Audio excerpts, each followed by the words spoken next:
Teman-teman peserta PPG, kali ini saya akan mencoba membahas kisi-kisi dan beberapa contoh soal UP mapel guru kelas SD, terutama untuk muatan IPA.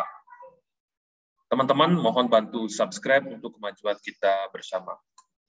Yang pertama ya, di indikator yang pertama itu adalah diberikan langkah-langkah metode ilmiah secara acak, peserta dapat mengurutkan dengan benar.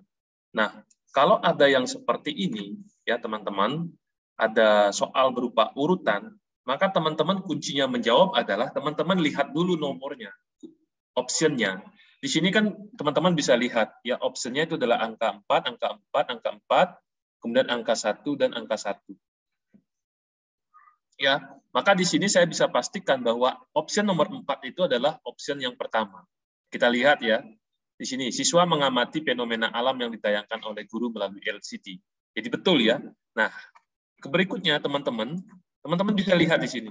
Ya, angka 4 itu berikutnya ada angka 1, angka 6, angka 5. Itu semuanya sama ya. Jadi 4165 pasti itu benar. Tinggal setelah itu teman-teman melihat angka 2 atau angka 5. Ya, kita cek ya. Setelah 416, ya, setelah 416, angka 6 mana? Ya, siswa membuat jawaban sementara. Setelah siswa membuat jawaban sementara, langkah berikutnya itu apa? Ini ada 5 atau 2. Siswa mengidentifikasi variabel. Ya betul, nomor 2 ya. Jadi 4, 1, 6, 2, 5. Sudah pasti dah ini betul ya. 4, 1, 6, 2, 5. Kemudian setelah 5, apakah 7 atau 8? 5 itu apa? Siswa menyiapkan alat dan bahan kerja. Ya, setelah siswa menyiapkan, apakah siswa melakukan percobaan atau membuat laporan? Pastinya adalah membuat percobaan, berarti angka 7. Berarti dipastikan kuncinya adalah 4162 587.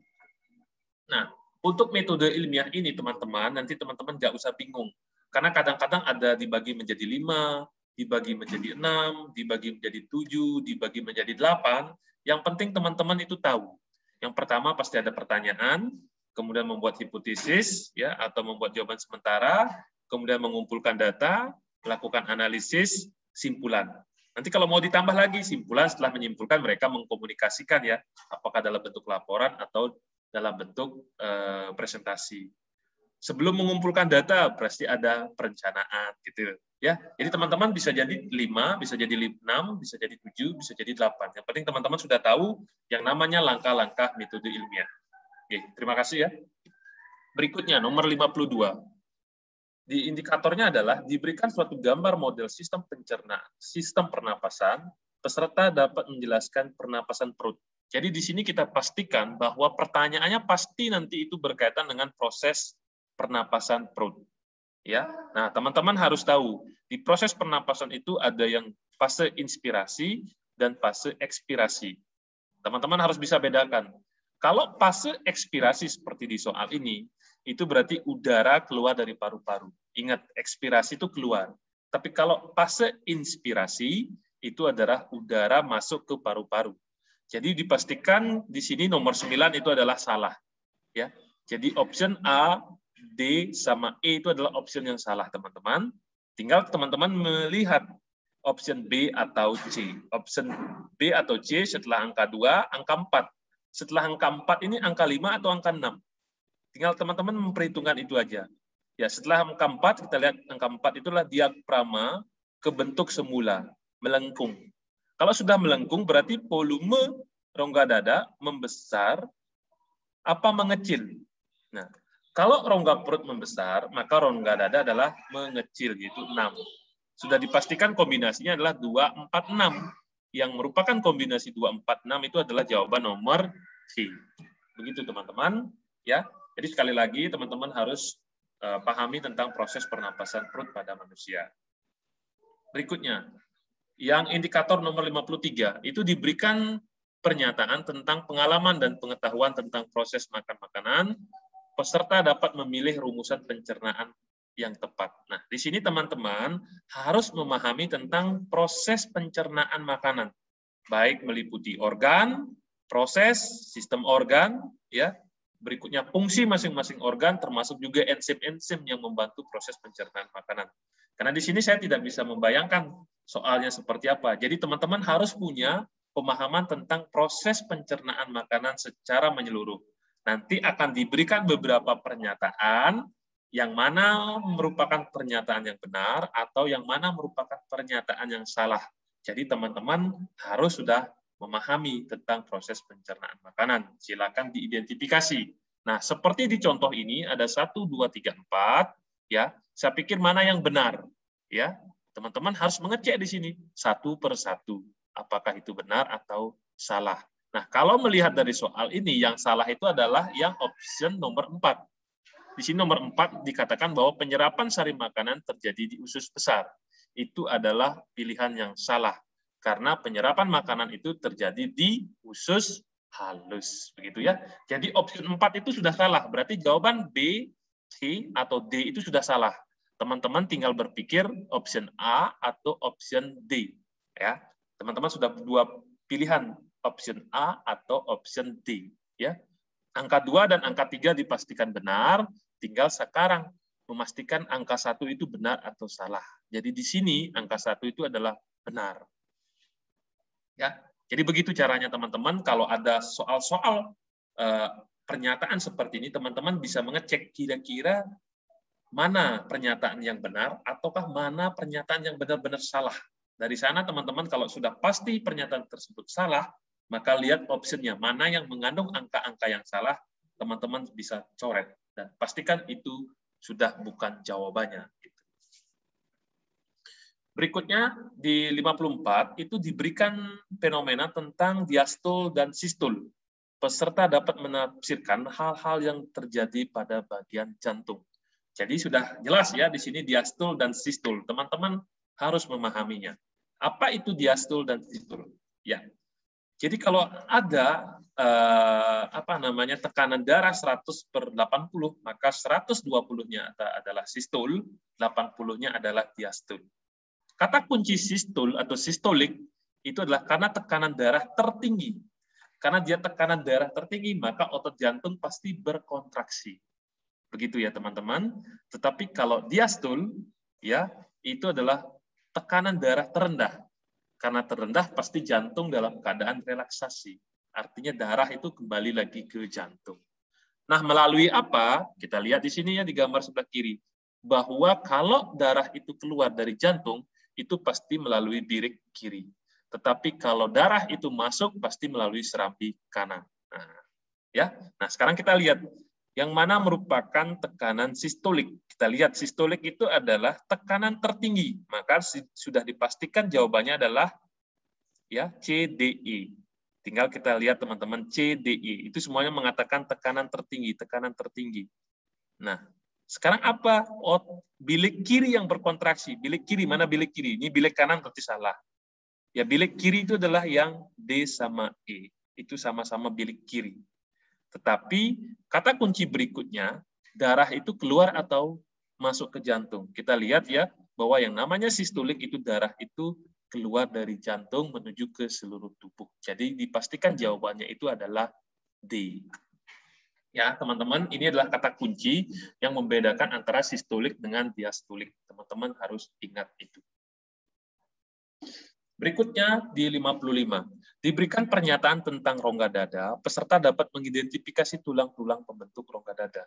Jadi kalau saya lihat dari indikator ini, maka dipastikan itu adalah teman-teman diminta mengidentifikasi tulang-tulang pembentuk rongga dada. Yang kita tahu bahwa rongga dada itu tersusun dari tulang dada dan tulang rusuk. Di mana tulang dada itu terdiri dari tulang hulu, tulang badan, dan tulang baju pedang. Sedangkan tulang rusuk itu terdiri dari rusuk sejati, rusuk palsu, dan rusuk melayang itu berjumlah 12 pasang. Jadi dipastikan bahwa penyusun rongga dada itulah angka 1, 2, dan 3. Ya, silakan teman-teman kalau mau mendalami, silakan lagi baca tentang tulang-tulang penyusun rongga dada. Ya, kita lihat nomor 56. Itu disajikan beberapa faktor yang mempengaruhi konduktivitas beberapa bahan. Peserta dapat membedakan konduktivitasnya. Ya, kita lihat ya, bahwa teman-teman, konduktivitas ataupun laju konduksi, ya, konduksi itu kan perpindahan panas pada penghantar. itu adalah disimbolkan dengan huruf A, itu adalah Q per T. Jadi berapa kalori yang diperlukan dibagi dengan waktu.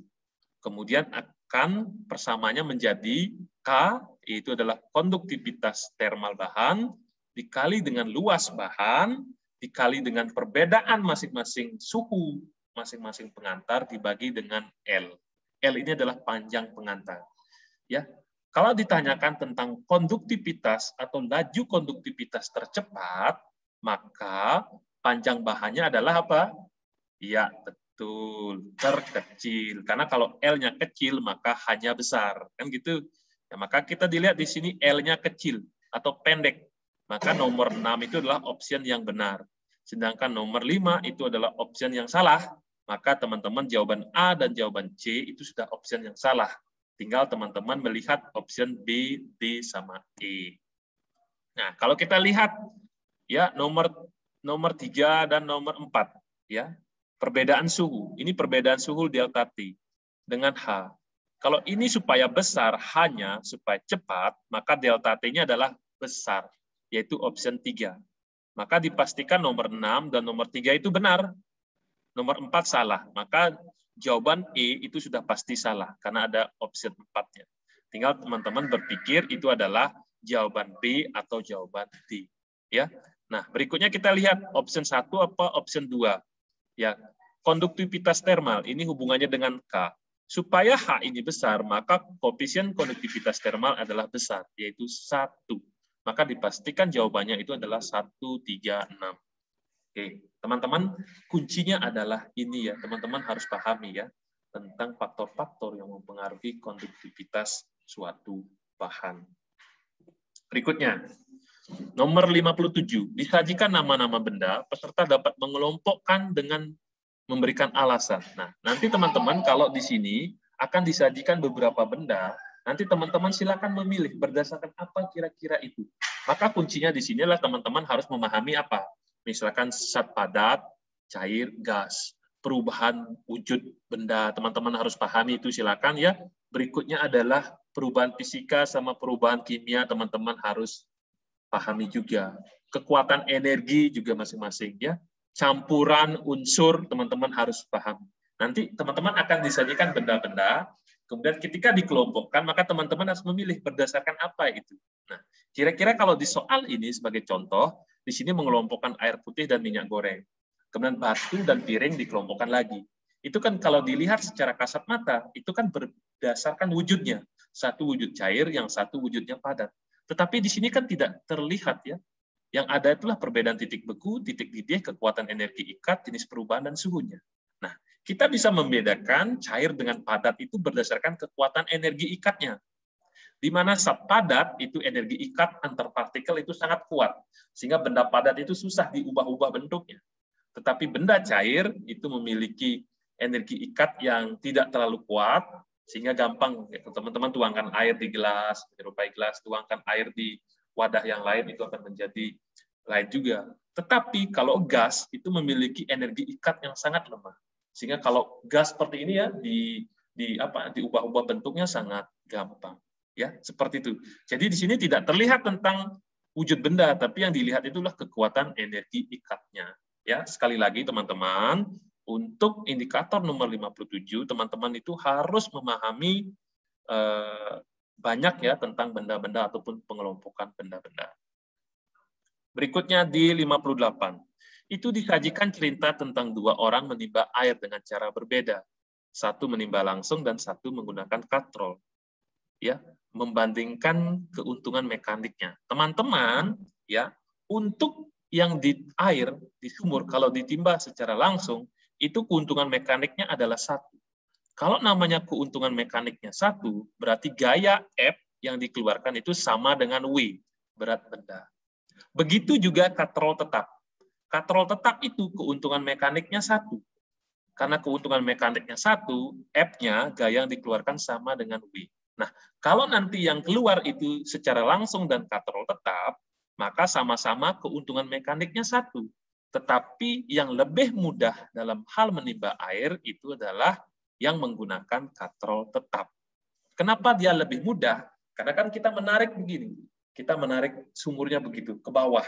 Jadi kita menarik itu juga menggunakan bantuan berat badan kita.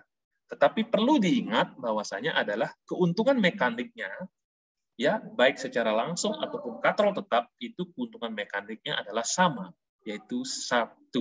Teman-teman jangan bingung di sini, ini soal menjebak di sini. Tetapi kalau katrol bebas, teman-teman nanti lihat di video channel saya berikutnya, keuntungan katrol bebas itulah KM-nya 2. Kalau keuntungan mekaniknya 2, maka gaya yang dikeluarkan itu sama dengan setengah kali berat bendanya. Jadi kalau air yang ditimbang, misalkan masanya atau beratnya itu adalah 50 Newton, maka kalau kita menggunakan katrol bebas, gaya yang kita keluarkan adalah 25. Gitu, karena setengahnya. Nah, teman-teman di sini jangan bingung ya. Nah, berkaitan dengan usaha juga, kalau kita lihat usaha W, itu kan perkalian antara F dengan S. Nah, kalau gaya yang dikeluarkan itu sama, maka keuntungan usaha yang dikeluarkan juga sama. Ya, begitu teman-teman. Sehingga saya berpikir teman-teman harus bisa di sini membandingkan antara secara langsung ataupun dengan menggunakan katrol tetap. Keuntungan mekaniknya sama, yaitu 1. Nah, nomor 59, teman-teman, di sini disajikan gambar tentang proses perubahan energi pada pembangkit listrik, air, angin, matahari, uap. Peserta dapat menganalisis bagi perubahan energi apa yang terjadi pada setiap tahapannya. Nah, saya di sini menggunakan bantuan pembangkit listrik tenaga batu bara. Ya, di sini dimanfaatkan adalah uapnya, teman-teman. Nah, teman-teman di sini harus mencari gambar perubahan energi air, angin, termasuk juga matahari.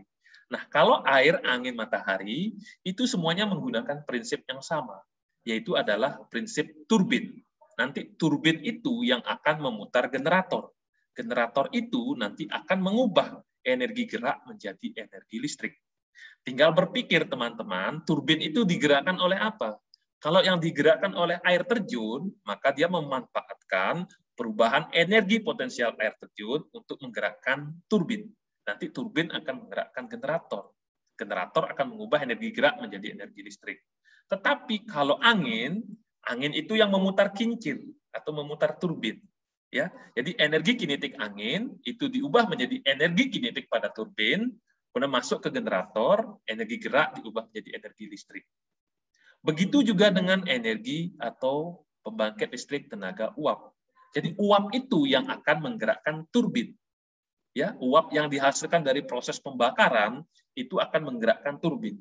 Nanti turbin itu nanti berhubungan dengan generator. Jadi generator itu yang mengubah energi gerak menjadi energi listrik. Jadi kalau dilihat nomor di sini pertanyaannya, mana yang mengubah energi gerak menjadi energi listrik? Yaitu nomor 5.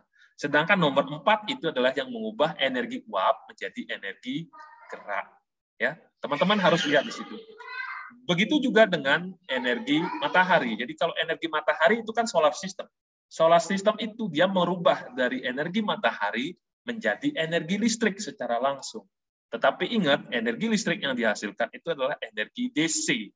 Ketika teman-teman harus mengubah atau memanfaatkan untuk menghidupkan TV atau komputer, maka itu tidak bisa digunakan karena itulah listriknya DC. Harus diubah menjadi listrik AC, baru bisa dimanfaatkan dalam rumah tangga.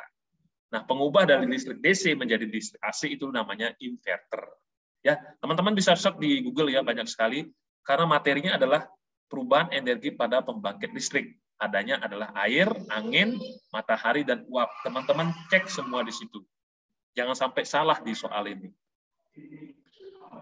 Berikutnya tentang hubungan antara waktu pemanasan dengan perubahan suhu ya dalam memerlukan kalor. Jadi kalau ada grafik seperti ini teman-teman, untuk proses kalor itu rumusnya adalah Q sama dengan M kali C kali delta T.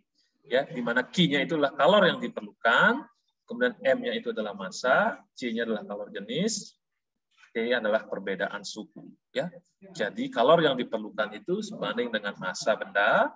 Jadi kalau massanya bendanya banyak, maka kalor yang diperlukan banyak. Kalor jenisnya besar, maka Q-nya besar.